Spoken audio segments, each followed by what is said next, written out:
자, 오늘의 제목은 14만 4천인입니다. 14만 4천. 여러분 혹시 들어본 분들도 계실 줄로 압니다. 자, 여러분 창세로부터 끝날까지 예수님이 하나님이 이 땅을 창조한 날부터 이 땅을 심판하는 끝날까지 구원받은 사람들의 수는 얼마나 될까요? 얼마나 되는 사람들이 구원받을까? 여러분 오늘 본문에 보면 어린 양과 함께 시온산에 14만 4천이 서 있다고 말하고 있습니다. 어린 양과 함께 14만 4천이 서 있다. 이 계시록 14장은 하나님의 심판과 마귀의 핍박 속에서 교회는 어떻게 되느냐를 기록한 장입니다.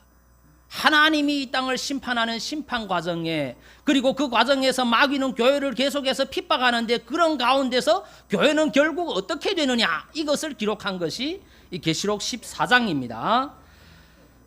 그런 핍박 가운데서 교회는 시온산인 하나님 나라의 주님과 함께 거하는 축복을 선포하고 있는 거예요. 자, 여기에서 어린 양은 예수님을 상징합니다. 계시록 5장 6절에서는 일찍 죽임을 당한 것 같더라 라고 묘사하죠.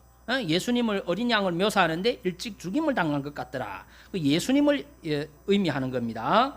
자, 여기에서 시온산은 하나님 나라를 상징하고 있습니다. 하나님 나라, 그 시온산에 하나님의 성전이, 예루살렘 성전이 서죠. 그래서 하나님의 나라를 상징하고 있는 것입니다.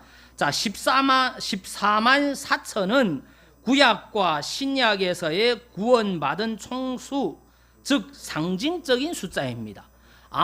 구약과 신약의 모든 구원받은 모든 사람들, 이 총수를 14만 4천이라고 하는 겁니다. 자, 계시록 7장 4절에서도 여러분 구속받은 14만 4천인을 말해주고 있습니다. 계속해서 7장 9절에는 아무도 셀 수 없는 큰 물이라고 표현해주고 있습니다. 제가 읽어드리겠습니다. 내가 인 맞은 자의 수를 들으니, 이 인을 치는데 인 맞은 자의 수를 들어보니까 이스라엘 자손의 각 지파 중에서 인 맞은 자들이 14만 4천이니, 자 9절에는 이일 후에 내가 보니 각 나라와 족속과 백성과 방언에서 아무라도 능히 셀 수 없는 큰 무리가 흰옷을 입고 손에 종려가지를 들고 보좌 앞과 어린 양 앞에 섰다라고 나와 있습니다. 이들이 아무도 셀 수 없는 이 14만 4천을 이야기하는데 아무도 셀 수 없는 큰 무리다라고 합니다. 아무도, 많은 사람이다 이 말이에요, 이 14만 4천이. 자, 그리고 그들이 어떠냐면 흰옷을 입었다라고 했죠. 이 흰옷이 뭐냐 하니까 그 뒤에 14절, 13절, 14절에 이렇게 기록했습니다. 장로 중에 하나가 응답하여 내게 이르되 이 흰옷 입은 자들이 누구며 또 어디서 왔느냐? 내가 가로되 내 주여 당신이 알리이다 하니 그가 나더러 이르되 이 큰 환난에서 나오는 자들인데, 이 큰 환난에서 다 구원받은 자들이다 이 말이에요. 어린 양의 피에 그 옷을 씻어 희게 하였느니라. 이들이 흰 옷을 입었는데 그 옷이 뭐냐면 어린 양의 피에 씻음을 받은 사람들이다, 이런 말입니다. 자, 그래서 이걸 전통적인 해석은, 전통적으로 내려오는 해석은 이 14만 4천을 어떻게 해석하느냐? 구약의 12지파와 신약의 12사도를 통한 구원받은 총수를 의미합니다. 구약의 12지파, 신약의 12사도를 통한 구원받은 총수, 모든 사람을 의미한다, 이런 말입니다. 그래서 12 곱하기 12 곱하기 1000은 완전수를 말하는 거예요. 완전하다, 이거 하나님의 구원은 완전하다, 이런 말입니다. 그래서 곱해가지고 14만 4천이 된 거예요. 자, 그게 전통적인 해석입니다. 자, 그런데 어떤 특정 단체들은, 누구라고 말 안 하지만 어떤 특정 단체들입니다, 이 14만 4천을 문자적으로 해석하는, 문자적으로 그대로 14만 4천이라고 말하는 거예요. 그 문자적으로 해석하여서 자기들 교회에 와야만 구원받는다는 단체들이 있는데 주의해야 됩니다. 이런 사람들은 100% 이단입니다. 이단입니다. 잘못됐다 이거예요. 문자적으로 해석한 거는 잘못됐다 이것입니다. 이 14만 4천은 구약과 신약에 구원받은 성도들의 총수, 아무도 셀 수 없는 큰 무리를 의미합니다. 즉 어린 양의 피로 정결함을 입은 구원받은 셀 수 없는 큰 무리다, 이런 말이에요. 오늘 우리는 이 14만 4천인이 어떤 사람들인지를 살펴보도록 하겠습니다. 그 이 14만 4천이 구원받은 총수라고 이야기하는데, 그러면 이 사람들은 어떤 사람들이냐? 오늘 본문은 이 14만 4천의 특징들을 이렇게 설명합니다. 첫 번째로, 이 사람들의 특징 첫 번째로, 이마에 어린 양과 아버지의 이름을 쓴 것이 있었습니다. 1절 봅니다. 또 내가 보니, 우리 함께 읽읍시다. 시작. 또 내가 보니 보라, 어린 양이 시온산에 섰고 그와 함께 14만 4천이 섰는데 그 이마에 어린 양의 이름과 그 아버지의 이름을 쓴 것이 있도다. 여러분, 이 본문과 관련해서 계시록 7장 3절 4절에 이렇게 말합니다. 우리가 우리 하나님의 종들의 이마에 인치기까지 땅이나 바다나 나무나 해하지 말라 하더라. 내가 인맞은 자의 수를 들으니 이스라엘 자손의 각 지파 중에서 인맞은 자들이 14만 4천이니 라고 기록합니다. 이게 같은 의미죠. 하나님의 종들의 이마에 쳐진 그 인은 무슨 인이냐? 어린 양의 이름과 그 아버지의 이름이다, 이거예요. 여러분, 이 이름은 그 존재 자체를 의미합니다. 이름이라고 하는 것은 그 사람의 존재를 의미하는 거예요. 그리고 인쳤다, 인을 쳤다 하는 표현은 소유를 상징합니다. 옛날에 구약시대에 자기의 종들에게 자기의 소유라고 인을 치는 거예요, 이마에. 자, 그것처럼 이 표현이 인을 쳤다 하는 표현이 뭐냐면 자기의 소유를 표현하는 거예요. 마귀도 자기 자녀들에게 인을 치잖아요. 하나님도, 성령님도 자기 백성들에게 인을 치는 거예요. 그 인이 뭐냐? 인을 인쳤다라고 하는 표현이 소유를 상징, 하나님의 소유가 되었다, 이런 말입니다. 또한 이 이마는 뭐냐 하면 인격을 상징하는 거예요. 인격, 우리의 인격을 의미합니다. 자, 그러므로 이마에 어린 양과 아버지의 이름으로 인쳤다, 이 말은 하나님의 소유로 구별됨을 의미하는 거예요. 하나님의 소유로 구별되었다. 하나님이 자기 백성을 창세전에 어떻게 했습니까? 선택했죠. 그걸 무슨 말이라고 했던가요? 예정이라고 했죠. 자기 백성으로 구별했다, 이거예요. 인을 쳐놓은 거죠. 여기에서 어린 양과 아버지의 이름으로 이마에 인쳤다 하는 말은 자기 백성으로 구별했다, 이런 말입니다. 자기 백성으로, 하나님의 소유로 구별됨을 의미하는 겁니다. 그러므로 본문에 언급된 14만 4천은 예수 그리스도로 말미암아 그의 소유된 구속된 백성들입니다. 구원받은 백성들을 의미하는 거예요. 자, 계시록 14장 4절 5절에도 이렇게 말하죠. 사람 가운데서 구속을 받아 처음 익은 열매로 하나님과 어린 양에게 속한 자들이니 그 입에 거짓말이 없고 흠이 없는 자들이더라. 첫 열매라 하는 말은 하나님의 것이다, 이런 표현이에요. 이스라엘 백성들에게 있어서 첫 열매는 언제나 하나님 것이었습니다. 그래서 오늘날에도 믿음이 있는 사람들은 처음으로 직장 생활하고 하면 첫 열매라고 하나님 앞에 드리는 사람들이 있습니다. 그런 사람들이 많아요. 첫 열매. 이스라엘 백성들 구약시대에는 첫 열매는 언제나 하나님 것이었어요. 여기 첫 열매라 하는 것은 하나님 것으로 소유되었다, 이런 말입니다. 이들은 하나님께 속한 자들, 하나님의 자녀들이다, 이런 말입니다. 자, 그러면 우리가 어떻게 하나님의 자녀로 구별되느냐, 이 말이에요. 하나님이 자기 자녀로 구별하는데 어떻게 하나님의 자녀로 구별되느냐?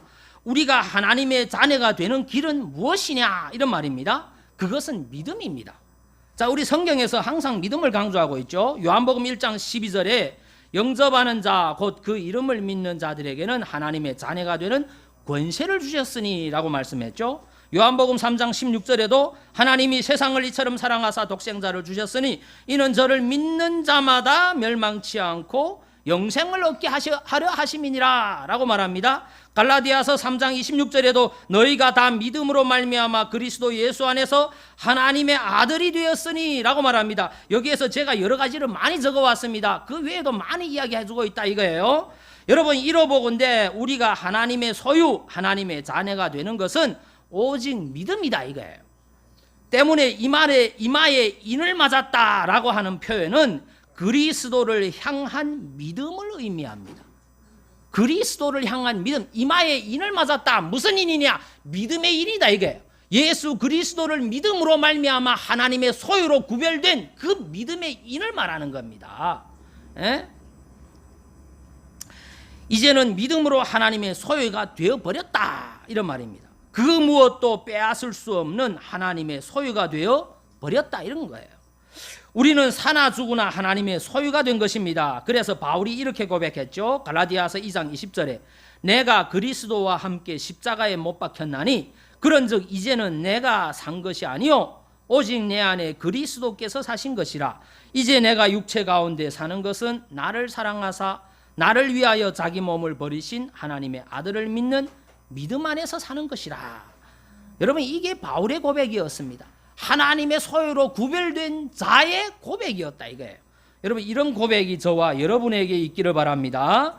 여러분 두 번째로 이들의 특징은 새 노래를 불렀다 이거예요. 2절 3절에 보니까 이렇게 나와 있죠. 2절 3절 우리 함께 읽겠습니다. 시작. 내가 하늘에서 나는 소리를 들으니 많은 물소리도 같고 큰 뇌성도 같은데 내게 들리는 소리는 검은고 타는 자들의 그 검은고 타는 것 같더라. 저희가 보좌와 내 생물과 장로들 앞에서 새 노래를 부르니 땅에서 구속함을 얻은 14만 4천인 밖에는 능히 이 노래를 배울 자가 없더라. 여러분 여기에서 이 많은 14만 4천의 그 무리들이 네 생물과 장로들 앞에서 새 노래를 불렀다 이거예요. 새 노래. 여기에서 새 노래는 무엇일까요? 새 노래. 구속함을 받은 14만 4천인 밖에는 이 노래를 부를 자가 없다라고 말했습니다. 여러분 계시록 5장 9절에 여기에서 계시록 5장 9절에서 또 비슷한 같은 표현이 나옵니다. 여기에서 이렇게 말합니다. 새 노래를 노래하여 가로되 책을 가지고 그 임봉을 떼기에 합당하시도다.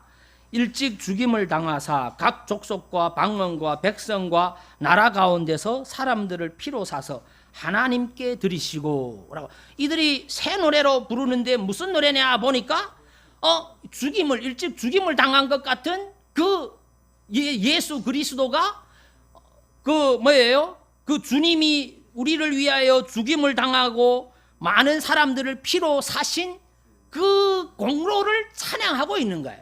예? 찬양하고 있는 거죠. 그래서 이 새 노래는 하나님의 구속의 은혜와 자비를 노래하는 구속의 노래입니다. 무슨 새 노래 아니고 구속의 노래를 새 노래라고. 이 노래 그 외에는 없다 이 말이에요. 예? 그게 새 노래라 이 말이에요. 그걸 우리는 이 땅에서의 이 구속의 노래를 어디까지 가서 부르냐면 천국에까지 가서 부르는 거예요. 그게 새 노래입니다. 구속의 노래를 말하는 거예요. 때문에 구원받은 14만 4천인 밖에는 배울 자가 없다라고 표현한 거예요. 구원받은 사람만 부를 수 있는 노래다 이런 말이에요. 여러분 구원의 은혜에 대한 찬양은 구원받은 자만 부를 수 있는 은혜의 찬양입니다. 세상 사람들은 모른다 이거예요. 여러분 알아야 부르죠. 구원이 뭔지도 알아야 부르지. 에? 우리가 전도할 때 예수 믿으십시오. 예수 믿으면 구원받습니다. 예수 믿으면 지옥 안 가고 천국 갑니다. 그 알아야 뭘 하나님을 찬양하든지 말든지 하죠. 모른다 이거. 이것은 구속받은 14만 4천인 밖에는 모른다 이 말이에요. 여러분의 마음속에 이 구원에 대한 감격과 찬양이 터져 나옵니까? 오늘 아침에 일어나가지고 말씀 듣고 찬양을 틀어놓고 들었는데 그 찬양이 마음에 그렇게 위로가 되더라고요. 이 구원의 감격이 있는 사람들에게는 그 찬양이 위로가 되는 거예요. 구원받은 자는 이런 새 노래, 즉 구속의 찬양이 터져 나올 수밖에 없다 이겁니다. 구원의 감사, 구원의 기쁨, 구원의 찬양이 그 속에서 터져 나오는 거예요. 이것이 새 노래입니다. 여러분 또 잘 기억해야 됩니다. 새 노래, 이단들이 와가지고 새 노래 어쩌고 저쩌고 하면 그게 뭐나 하고 또 뿅 가는 게 아니고 새 노래가 무슨 노래라고 하고요? 이제 구속의 노래. 우리를 구원하신 주님을 찬양하는 그 구속의 노래가 새 노래라 이거예요. 에? 자, 세 번째로 이들의 특징이 무엇이었느냐? 여자와 더불어 더럽히지 않았습니다. 여자와 더불어 더럽히지 않았다 이거예요. 4절에 보면 이 사람들은 여자로 더불어 더럽히지 아니하고 정절이 있는 자다 이렇게 나와 있습니다. 정절이 있는 자라. 여기서 여자, 이 여자는 누구냐?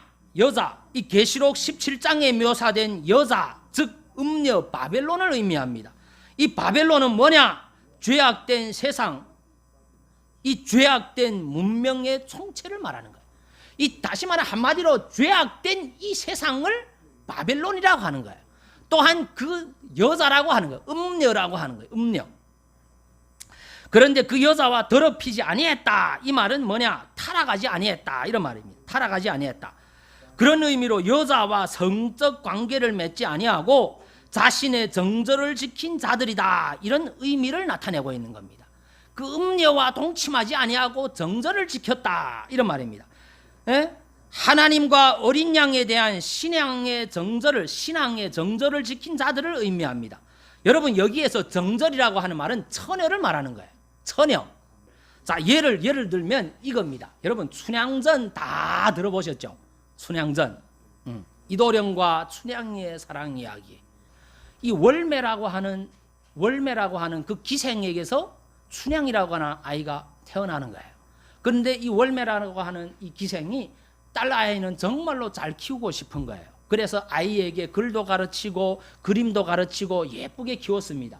그 기대에 맞춰가지고 이 춘향이라는 아이가 얼마나 예쁘게 자랐는지, 얼굴과 몸매만 이쁜 것이 아니라 글도 잘 읽고 그림도 잘하고 시도 잘 읽고 하니까 사람들에게서 다 칭송을 받는 거예요.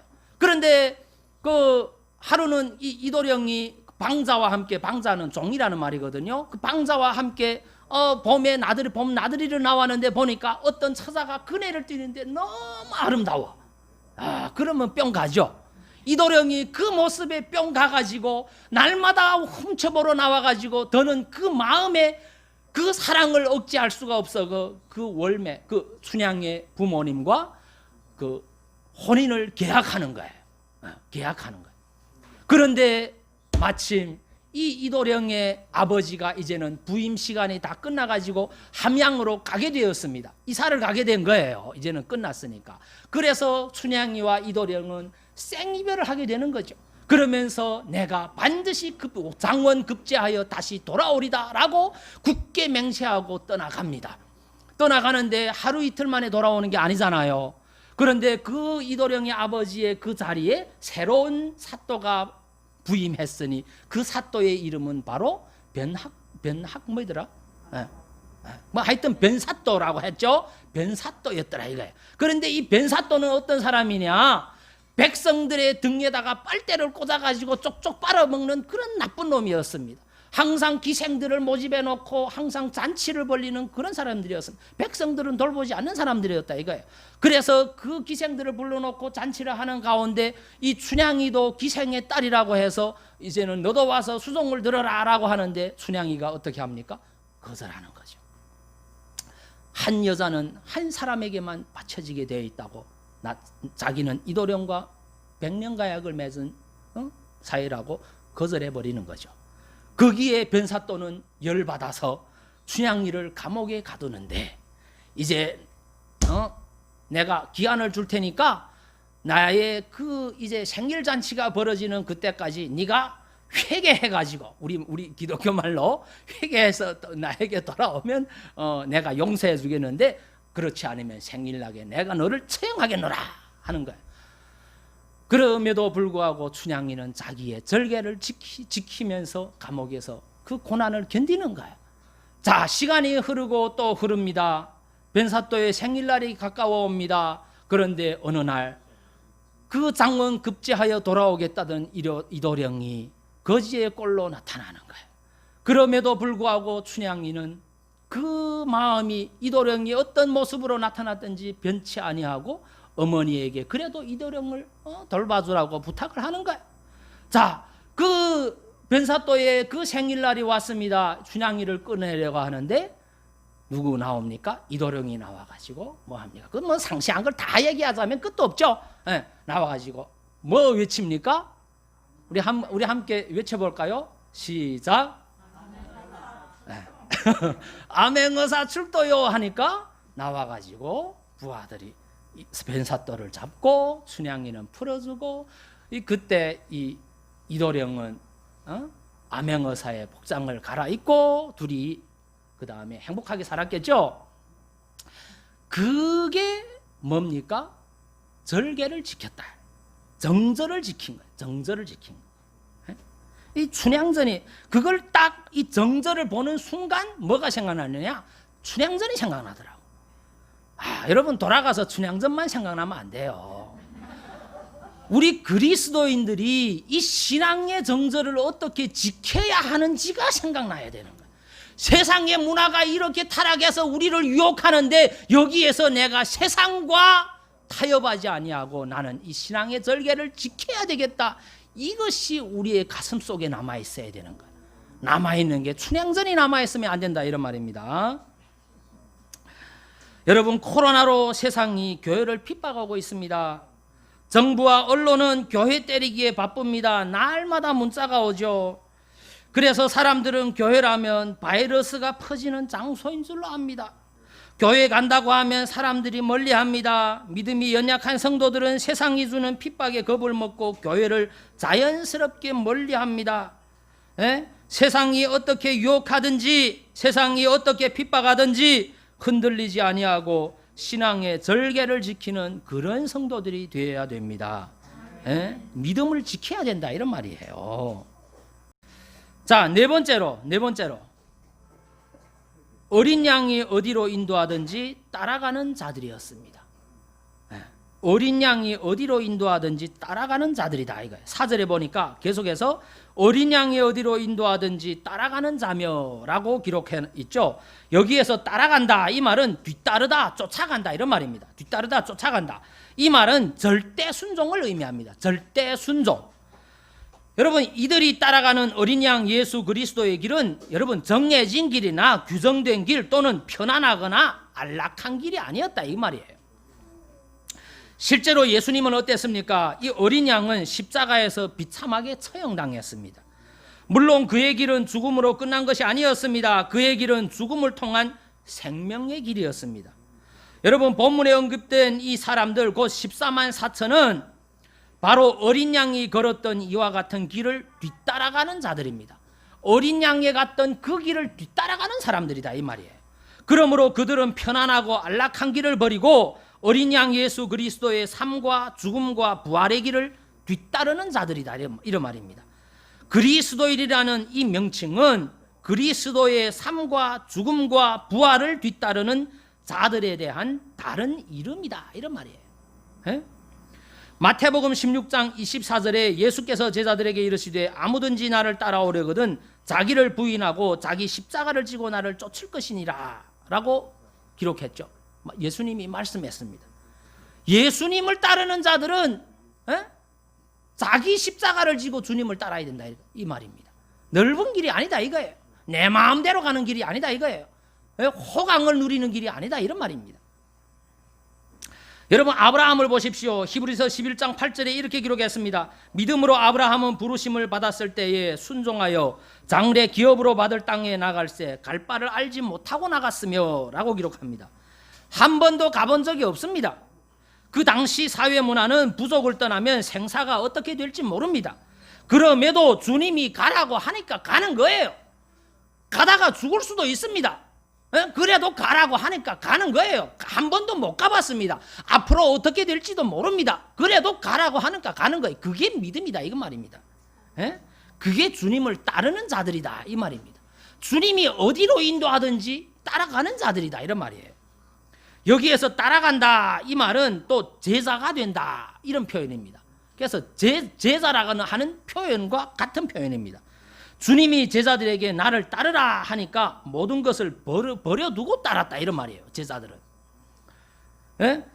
이 마태복음 8장에 보니까 이런 이야기가 나옵니다. 어떤 한 제자가 예수님을 따르다가 이렇게 말하죠. 예수님 나로 먼저 가서 내 부친을 장사하게 허락하옵소서. 아마 예수님을 따르는데 아버지가 돌아가신 것 같아요. 그래서 주님에게 이렇게 말하는 거죠. 나로 가서 아버지를 좀 장사하게 하십시오. 그러니까 예수님이 이래 대답하는 거예요. 예수께서 가라사대 죽은 자들로 저희 죽은 자를 장사하게 하고 너는 나를 쫓으라 하시니라. 여러분 이 말을 오해하면 안 됩니다. 예? 여러분 이 말이 아버지가 죽어도 상관하지 말라 이런 말이 아니에요. 예? 문자적으로 이해해가지고 이 말이 아버지가 죽어도 예수 믿는 사람들은 관계하지 말라 이렇게 이해하면 이 잘못된 거예요. 성경을 오해한 거예요. 무엇보다도 주님을 따르는 것을 우선하라 이런 말입니다. 우리에게 있어서 하나님이 몇 번째가 돼야 된다는 거예요?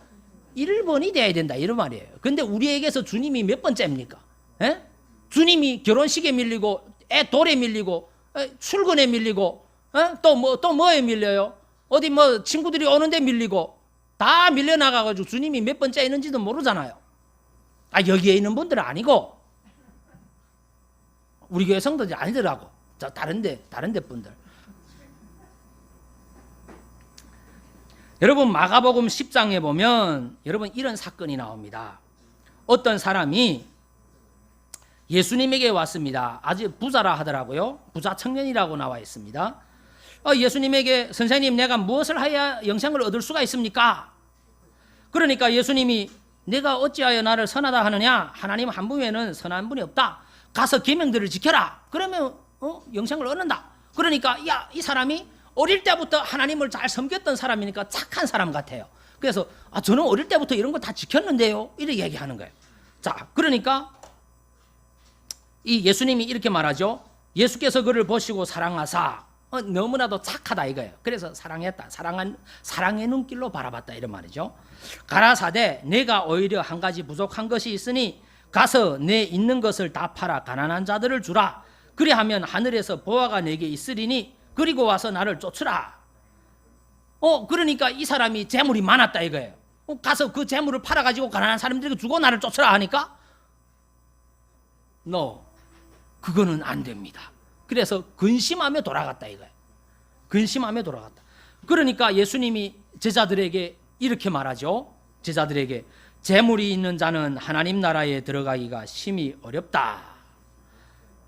네, 약대가 바늘기로 들어가는 게 부자가 하나님 나라에 들어가는 것보다 쉽다 이거. 그럼 누가 들어갈 수가 있겠습니까? 라고 하니까 사람으로는 할 수가 없으되 하나님으로는 그렇지 아니하니 하나님으로서는 다 하실 수 있다.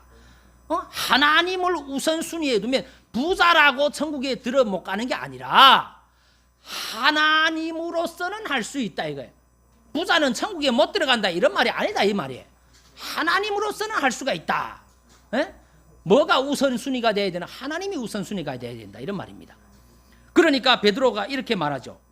보소서 우리가 모든 것을 버리고 주를 쫓았습니다. 우리가 모든 것을 다 버리고 주를 쫓았습니다. 그러니까 예수님이 이렇게 말해요. 이게 중요합니다. 예수께서 가라사대 내가 진실로 너희에게 이르노니 나와 및 복음을 위하여 집이나 형제나 자매나 어미나 아비나 자식이나 전토를 벌인 자는 금세에 있어 집과 형제와 자매와 모친과 자식과 전토를 100배나 받되 핍박을 겸하여 받고 내세의 영생을 받지 못할 자가 없느니라. 여러분 이 말씀의 취지가 뭡니까? 이 말씀의 취지가 뭐예요? 집이나 형제나 자매나 부모를 다 버려야 된다는 것입니까? 그래야 내가 그 외에 더 주겠다 이런 말입니까? 그 말이 아니에요. 말씀을 오해하면 안 된다 이런 말입니다. 여러분 그 이단들이 그렇게 하잖아. 이단들이. 그래서 신천지에 들어간 그 청년 애들이 부모들이 말리니까 다 버려버리고 다 거기 들어가 버리잖아. 그게 잘못됐다 이거예요. 그 말이 아니다 이 말이에요. 여러분들 이 말은 그런 의미가 아니라 모든 것 위에 주님을 따르는 삶을 최우선으로 놓아라 이런 의미입니다. 우리에게 있어서 주님보다 우선되는 것이 있어서는 안 된다 이런 말이에요. 주님보다 우선되는 게 있으면 그거는 뭐가 됩니까? 우상이 되는 거죠. 주님이 그걸 이야기하는 거예요. 모든 것 위에 주님을 따르는 삶을 최우선으로 놓아라 그런 말입니다. 하나님이 1번이 되어야 된다 이런 말이에요. 여러분 아까 광고 때 이야기했지만은 어제 저녁에 제가 봉천동에서 온 남아공 선교사 이 사진들을 여러분 올렸죠? 여러분 우리가 저를 이야기해야죠. 제가 그런 거예요. 한국에 와서 정말 잘 먹고 잘 삽니다. 중국에 있을 때는 좀 힘들었지만은 한국에 있으면 정말 잘 먹고 잘 살아요. 그럼에도 불구하고 하나님 앞에 좀 더 드리고 좀 더 하려고 하면 좀 아까운 마음이 없잖아 있습니다. 있는 거예요. 내가 그렇더라고. 우리 성도들은 안 그렇게 했는데 제가 그런 거예요. 여러분 현재 물론 코로나 때문에 모든 사람들이 다 힘들죠. 그런데 우리가 여러분 굶지는 않잖아요. 그런데 어떤 사람들은 그런 험악한 곳에 가서 자기의 생명을 담보로 그 사람들을 섬기고 있더라 이런 말입니다. 총 들고 빼앗기고 생명의 위협을 당하면서도 거기에서 돌아오지 아니하고 있는 거예요. 어제 그걸 사진을 받아보고 그 문자를 받아보니까 제 마음에 먼저 드는 생각이 그겁니다. 야, 이 선교헌금을 우리가 적지 않게 하는데 우리가 여러분 헌금의 20%를 우리가 선교헌금으로 원래 보내니까 적지 않은 거예요. 그런데 선교헌금을 또 해라 하느냐 이런 부담감이 확 오더라고. 사실 제 마음을 표현해주고 있는 겁니다. 저도 우리 성도들한테 또 선교헌금을 내십시오 이런 게 말하기도 불편하고, 그래 하나님 앞에 기도하는 가운데 다른 한쪽에서 이런 마음이 드는 거예요.